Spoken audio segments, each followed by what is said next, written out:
Something just happened in a lab in Santa Barbara that most people haven't even heard about yet, and it might be bigger than anything NASA has shown us in the last 4 years. Yes, bigger than the James Webb Space Telescope. Stay with me, because this is not clickbait.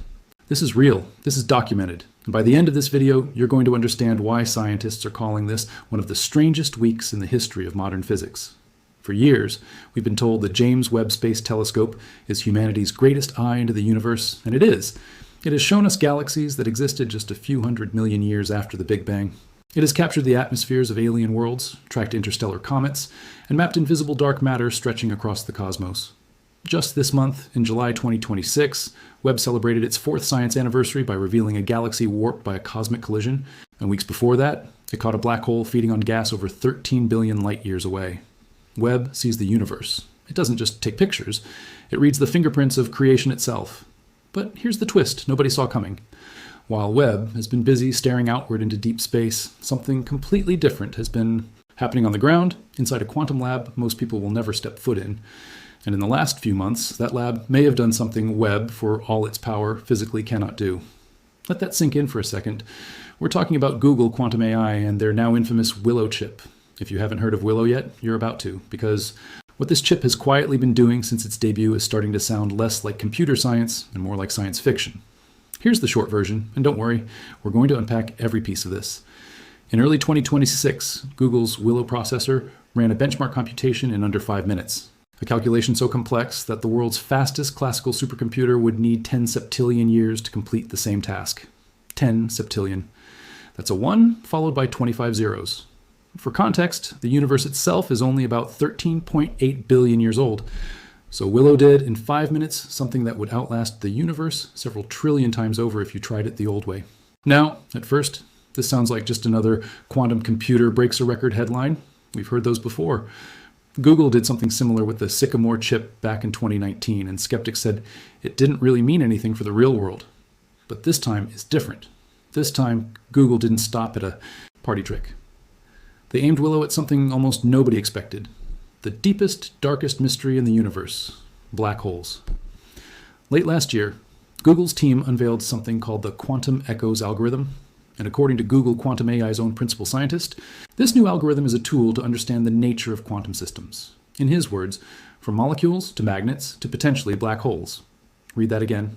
Black holes, not stars, not planets. Black holes, the objects so extreme that even light cannot escape them, the same objects Webb has to stare at, from unimaginable distances, just to catch a flicker of light bending around their edges. And here's where it gets almost unbelievable. This algorithm didn't just theorize about black holes, it was independently verified, meaning other scientists on other quantum machines could run it and get the same results. That's not something you say lightly in physics. Google claims this is the first ever verifiable quantum advantage of its kind, and it was published in the journal Nature, not some blog post, not some press release. Nature, one of the most rigorously peer-reviewed journals on planet Earth. So now you have to ask yourself the question that's been quietly circulating in physics forums and Reddit threads for the past few weeks. If a telescope shows us what a black hole looks like from the outside, and a quantum computer can now simulate what might be happening on the inside, which one is actually teaching us more about the universe? Before we go further, if this is blowing your mind even a little bit, do me a favor and hit that subscribe button, because what I'm about to show you next involves a claim from Google that even some physicists are struggling to fully believe. We're talking about a computation that ran 13,000 times faster than a supercomputer. Molecules that were mapped with a quantum ruler, more precise than anything chemistry has ever produced. And a race between two of the biggest scientific instruments on and off this planet. So stick with me. In the next section, we're breaking down exactly what quantum echoes is, how it actually works in plain English, why scientists are comparing it to Webb's discoveries, and why some researchers think this might change how we understand information itself, not just computers. Let's keep going. Okay. Let's pick up right where we left off. Because to really understand why people are saying Google might have outdiscovered the most powerful telescope ever built, you need to understand what quantum echoes actually is. And don't worry, we're not going to drown you in physics jargon. We're going to break this down the way it should have been explained to the public from the start. Imagine you're standing in a canyon and you shout. The sound bounces off the walls and comes back to you as an echo. Now imagine that instead of sound waves, you're sending a tiny disturbance through a cluster of atoms, and instead of canyon walls, you're using the strange rules of quantum mechanics to send that disturbance forward in time. Scramble it and then reverse it, like rewinding a tape. When it comes back, it doesn't come back clean. It comes back changed, and the way it's changed tells you something about the structure it passed through. That, in the simplest terms, is what scientists call an out-of-time order correlator, or OTOC. Google gave it a friendlier name, quantum echoes. Here's why this matters so much. Google's own researchers ran this quantum echoes protocol on the Willow chip and demonstrated it running roughly 13,000 times faster than the best classical algorithm running on one of the fastest supercomputers on Earth. 13,000 times. Not 13% faster, not 13 times faster, 13,000 times. And unlike the earlier 2019 supremacy claims that skeptics picked apart for years, this result was verifiable. Other quantum machines, or even nature itself, could be used to double-check the answer. That single detail is what turned a lot of skeptical physicists into believers almost overnight. But the part that connects directly to our Webb telescope story is what they use this algorithm for. In partnership with researchers at UC Berkeley, the Google team pointed quantum echoes at real molecules, one with 15 atoms and another with 28 atoms, and used it to measure the precise distances between atomic nuclei inside those molecules. They call it a molecular ruler. Think about that phrase for a second. A ruler that can measure structures too small and too fragile for even our best microscopes to directly resolve. Then, to prove they weren't making it up, they cross-checked their quantum results against real laboratory data from nuclear magnetic resonance, the same underlying science behind an MRI machine, and the numbers matched. Now here's where the black hole connection comes back in, because this is the part almost nobody is talking about yet. The same scrambling and unscrambling process used to measure those molecules is, according to Google's physicists, structurally similar to what happens to information falling into a black hole. For decades, physicists have wrestled with something called the black hole information paradox, the question of what actually happens to information when it crosses the event horizon. Does it vanish forever? Does it get scrambled and somehow preserved? Nobody has ever had a physical system they could poke, prod, and experiment on to test these ideas. Now, for the first time, researchers have something that behaves like a tabletop laboratory version of the exact kind of information scrambling theorists believe happens inside a black hole.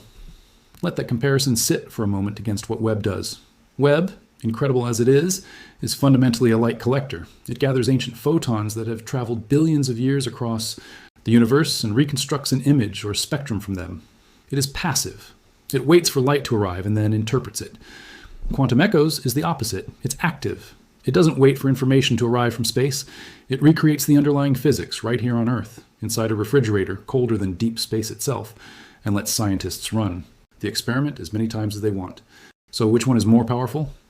Honestly, that's not really a fair fight, and any good scientist will tell you these two machines are built for completely different jobs. Webb observes. Willow computes. But here's the reason this comparison exploded online in the first place. For the first time in history, we have a machine on Earth that might let us test theories about the most extreme objects in the universe without needing to point a telescope at them at all. And if that's true, even partially true, it changes what discovery even means going forward. Think about the timeline here for a second, because the dates matter. Willow's error correction breakthrough was unveiled in December 2024. The 5-minute, 10 septillion year benchmark claim followed in January 2026. Then, in late October 2025, the quantum echoes result was published in Nature, and the reaction from the physics community was almost immediate, with outlets and researchers openly connecting the algorithm to black hole physics within days.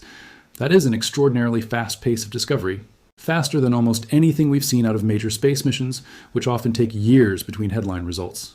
And Google isn't slowing down.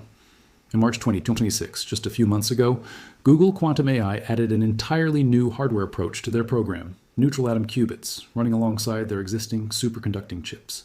Translation, they're not resting on Willow. They're already building the next machine that could push these numbers even further.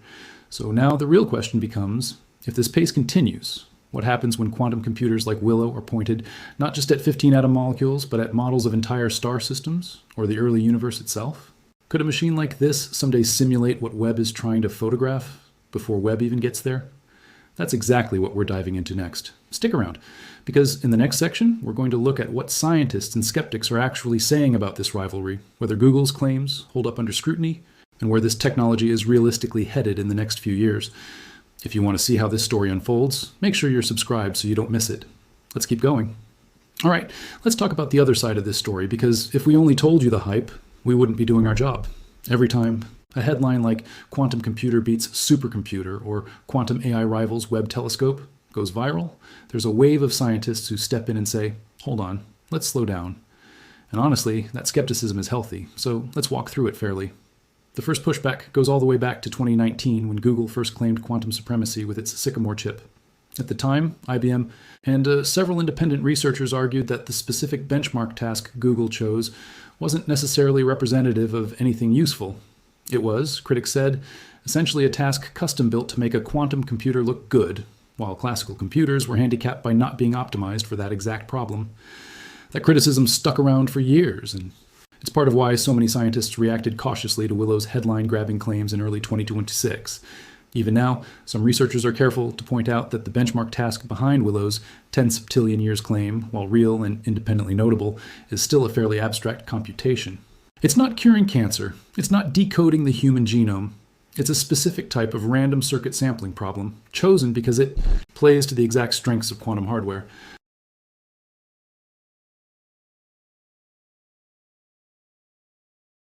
True, but it's true for a very specific, narrowly defined task, not for computing in general. That's actually why the quantum echoes results you learned about in the last section is such a big deal to serious scientists, even more than the raw speed claims.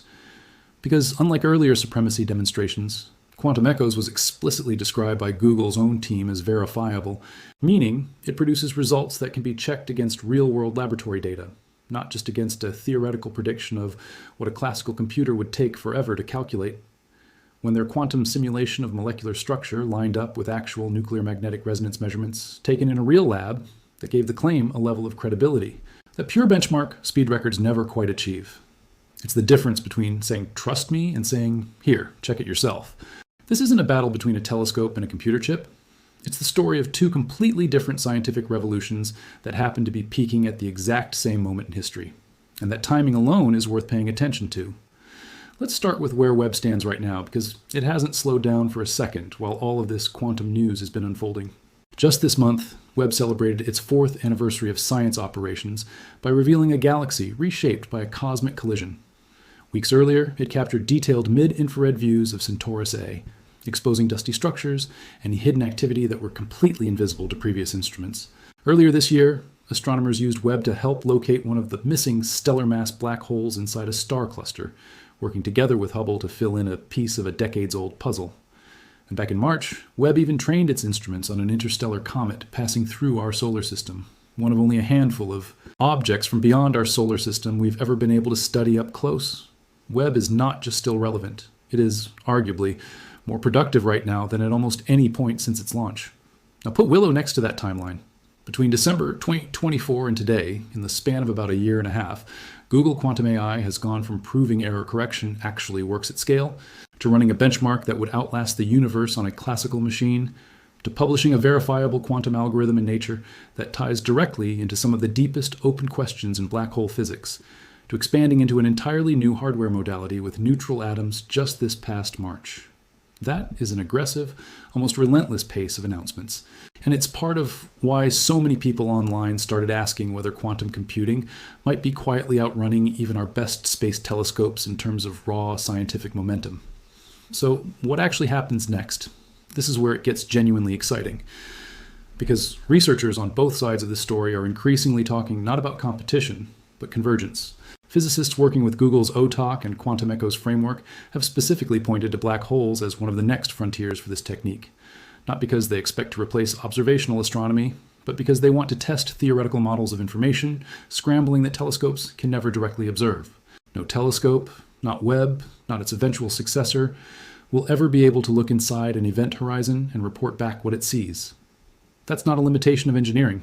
It's a limitation of physics itself, since nothing, not even light, escapes from inside. A quantum simulator, on the other hand, doesn't need to look inside a real black hole. It can recreate the mathematical behavior of one, atom by atom, inside a lab you can walk into. That's the real headline hiding underneath all the noise. We may be entering an era where our understanding of the universe's most extreme physics comes not from a single, better telescope, but from a partnership between what we observe from a million miles away at the Lagrange point, and what we can now simulate a few feet away inside a dilution refrigerator, cooled colder than deep space itself. Webb gives us the evidence. Willow, and whatever comes after it, might help us finally explain that evidence in ways pure observation never could on its own. Of course, we have to stay grounded here too. As we covered honestly in the last section, Google's own scientists admit this technology is still young. The molecules they've tested so far have only 15 to 28 atoms. Real biological molecules, real materials, real astrophysical systems are exponentially more complex than that.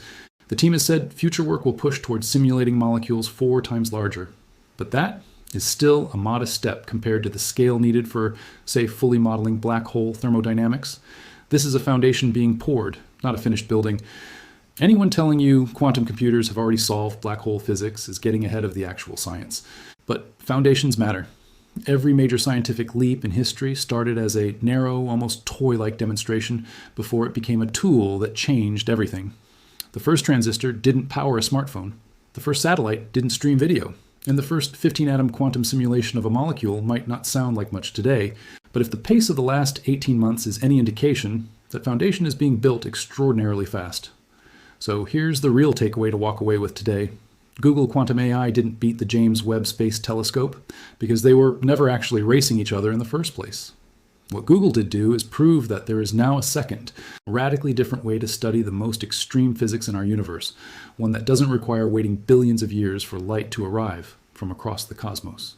And when you put that next to everything Webb continues to discover in real time, you start to realize we might be living through one of the most quietly historic stretches in the entire history of science. 2 revolutions, one looking outward, one computing inward, both accelerating at the exact same time. If this story blew your mind even a little, that's exactly why this channel exists, to catch these moments before they become common knowledge. Subscribe, turn on notifications, and drop a comment telling us which side of this story surprised you more, Webb's latest discoveries or what's happening inside Google's quantum lab.